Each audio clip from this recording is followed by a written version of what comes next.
Hukbar Tangbedegni Rashtrapati Kormachari Shongani Pula Bishitham Pumani Panda Songchajaka Hakotote Hastewo Hukbarongni Hamgaran Nahare Shamung Klaitongo Hukbar Tangbedegni Rashtrapati Kormachari Ro Kokte Shalo Hukbar Tangbedegni Rashtrapati Kormachari Shongani Pula Bishitham Pumani Panda Kuthumungo Obahino Shaka MLA Eba Pradesh Jubo Morchani Kashko Shushanto Deb O Shale Kuthumungo Nogare Okrangi Manjaka MLA Shushanto Deb Bonakaribo Manjaka Shalthang Hankor জেলা পরিষদ নিয়ে বাজা তংজাক সভাধিপতি বিশ্বজিৎ শীল রাষ্ট্রপতি কর্মচারী সংগঠনিক Casco জিতেন বমিক তাংফাংকরা সঞ্জয় সূত্রধর হুকবার তাংবেদেক রাষ্ট্রপতি কর্মচারী সংগঠনিক convener Shivbhumi খুবই কুবনি আতঙ্ক আজকে ত্রিপুরা রাজ্যের রাষ্ট্রবাদী কৃষি বিভাগীয় যে কর্মচারীরা আছে ওনাদের সংগঠনের আজকে ত্রিবার্ষিক প্রথম সম্মেলন।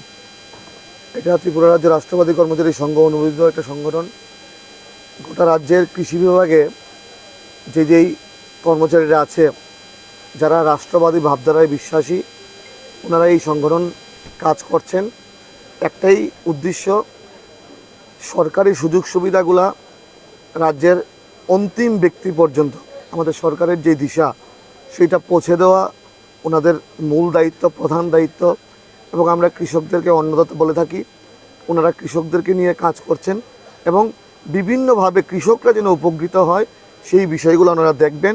এবং একটা সময় ছিল আমরা বাম জমানায় দেখেছি, মানে কৃষকরা বিভিন্ন কারণে হয়রানির শিকার হতো, এক টেবিল থেকে এক টেবিলে যেতে হতো। এখন আর সেই লক্ষ্যে কাজ করতে হয় না। এখন রাষ্ট্রবাদী কর্মচারীরা দেশের স্বার্থে, রাষ্ট্রের স্বার্থে এবং রাজ্যের স্বার্থে কৃষকদেরকে নিয়ে কাজ করছে এবং কৃষকরাও খুশি, কর্মচারীরাও খুশি এবং এই সংগঠন সাধারণ মানুষের জন্য কাজ করবে সেই আশা প্রত্যাশা রাখি।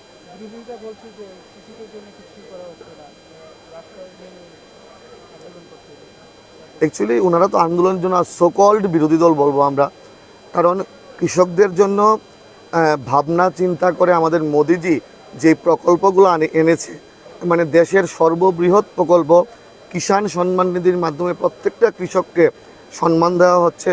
আমাদের রাজ্য সরকার সহায়ক মূল্যে কৃষকদের কাছ থেকে ধান ক্রয় করছে। আরও অনেকভাবে আমরা একটা সময় শুনতাম জয় জওয়ান জয় কিষাণ, এখন মোদিজি স্লোগান দিয়েছেন জয় জওয়ান জয় কিষাণ এবং জয় বিজ্ঞান। বিজ্ঞানকেও একসঙ্গে করে কিভাবে কৃষিক্ষেত্রে ডেভেলপমেন্ট করা যায় মোদিজি চেষ্টা করছেন। আমাদের রাজ্য সরকার, আমাদের মাননীয় মুখ্যমন্ত্রী প্রফেসর ডক্টর মানিক সাহা চেষ্টা করছেন। আমরা সবাই মিলে কৃষক থেকে শুরু করে প্রত্যেকটা অংশের নাগরিক রাজ্য সরকারের কর্মকাণ্ডে অত্যন্ত খুশি এবং কৃষকরাও বিশেষ করে আমাদের কর্মকাণ্ডে খুশি এবং আগামী দিনে কৃষকদের জন্য আরও নতুন নতুন ভাবনা আমাদের সরকারে আছে এবং সেই ভাবনাগুলো বাস্তবে রূপান্তরিত হবে। ত্রিপুরা অনিয়মিত কর্মচারী মঞ্চের ARD department, PWD department, handloom department এবং ইলেকট্রিক ডিপার্টমেন্টের যে সকল অনিয়মিত কর্মচারী বন্ধুগণ রয়েছেন তাদেরকে নিয়ে আমরা প্রথম রাজ্য সম্মেলন পালন করছি।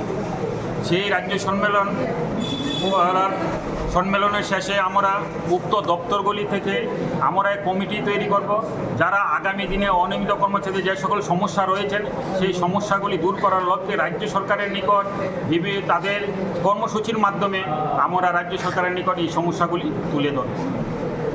কয় দফা দাবি আপনাদের? আমাদের দাবি মূলত 7 দফা, যে দাবিগুলি নিয়ে আমরা গত মাসের 4 তারিখ রাজ্য মহাকরণ অভিযান করেছি এবং রাজ্যের মাননীয় মুখ্য সচিবের নিকট সেই দাবিগুলি আমরা প্রদান করেছি। দাবিগুলির মধ্যে রয়েছে রাজ্যের সকল অনিয়মিত কর্মচারীদেরকে নিয়মিতকরণ করতে হবে এবং নিয়মিতকরণের সাপেক্ষে সমকাজে সমবেতন প্রদান করতে হবে।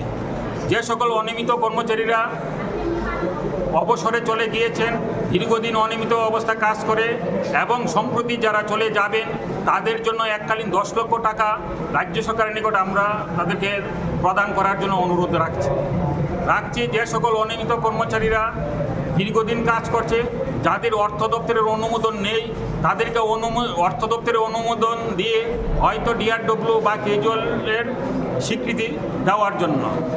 যে সকল অন্য রাজ্যে যে সকল অনিয়মিত কর্মচারীরা কাজ করতেন, বিগত সময়ে একটা রাজ্য সরকারের নিয়ম ছিল যে 10 বছর অনিয়মিত কর্মচারীরা কাজ করলে 10 বছর পর তাদেরকে নিয়মিতকরণ করা হবে।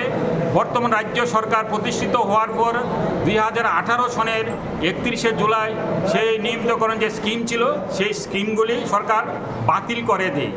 আমরা চাইছি রাজ্য সরকার যেন পুনরায় সেই নিয়মিতকরণ যে স্কিমটি যাতে চালু করে এবং রাজ্যের বিভিন্ন প্রান্তে রাজ্যের যে পাম্প অপারেটর কর্মচারী রয়েছেন, প্রায় 7 থেকে 8 হাজার কর্মচারী রয়েছেন, তাদেরকে রাজ্য সরকার যাতে অর্থ দপ্তরের অনুমোদন দেয় এবং নিয়মিতকরণ করার জন্য, যদি নিয়মিতকরণ না করে তাদেরকে যেন হয় ডিআরডব্লিউ বা কেজুয়ালের স্বীকৃতি প্রদান করে। আমাদের এই দাবিগুলি আমাদের রাজ্য সরকারের নিকট আমরা সেদিন প্রদান করেছি। কত বছর ধরে এই দাবিগুলো পেশ করছেন এবং আপনার কি মনে হয় সরকার এই দাবিগুলো পূরণ করবে? পূর্বে বিভিন্ন সময়ে বিভিন্ন সংগঠন বা অনিয়মিত কর্মচারীরা যারা রয়েছেন তারা নিজ নিজভাবে তাদের দপ্তরের নিকট সেই দাবিগুলি প্রদান করেছিল, কিন্তু বর্তমান সরকার আসার পরে বর্তমান সরকারের সংগঠনের সঙ্গে যারা যুক্ত ছিল সেই সংগঠনগুলি সেই সময় করার চেষ্টা করেছে, কিন্তু যতটুকু করার চেষ্টা করবে বলে আমার মনে হয়েছিল সেরকমভাবে তারা করেনি। কিন্তু বাধ্য হয়ে আমরা গত বছর 2024 সনের ডিসেম্বর মাসে রাজ্যের বরিষ্ঠ আইনজীবী শ্রী পুরুষোত্তম রায় মহোদয়ের ডাকে আমরা রাজ্যের যত অনিয়মিত কর্মচারীরা আছি তারা আমরা যুক্ত হয়েছি এক ত্রিপুরা অনিয়মিত কর্মচারী মঞ্চে আমরা গঠন করে, এবং সেই সংগঠন যেদিন প্রতিষ্ঠা হয়েছে সেই দিন থেকে আমাদের যে দাবিগুলি আছে সেই দাবিগুলি রাজ্য সরকারের নিকট আমরা প্রদান করছি এবং বিভিন্নভাবে কোনো না কোনো কর্মসূচির মাধ্যমে। আপনি পরিচিত? আমি শ্রী রতন দেবনাথ, ত্রিপুরা অনিয়মিত কর্মচারী মঞ্চের যুগ্ম আহ্বায়ক। অশালো রাষ্ট্রপতি কর্মচারী সংঘবাই গসিমুং নাজাক হুকবার তাংবেদিংনি রাষ্ট্রপতি কর্মচারী সংঘनि कुथुमनाय मुंग হুকবার রংনি তাই সেবক খানিয়া রংনি হামগাनि बखाक नाहारि काइचिब्रि सानमुं याफारजाका अशालो काइचिब्रि सानमुं बलाय याफारका एमएलए नि यागो।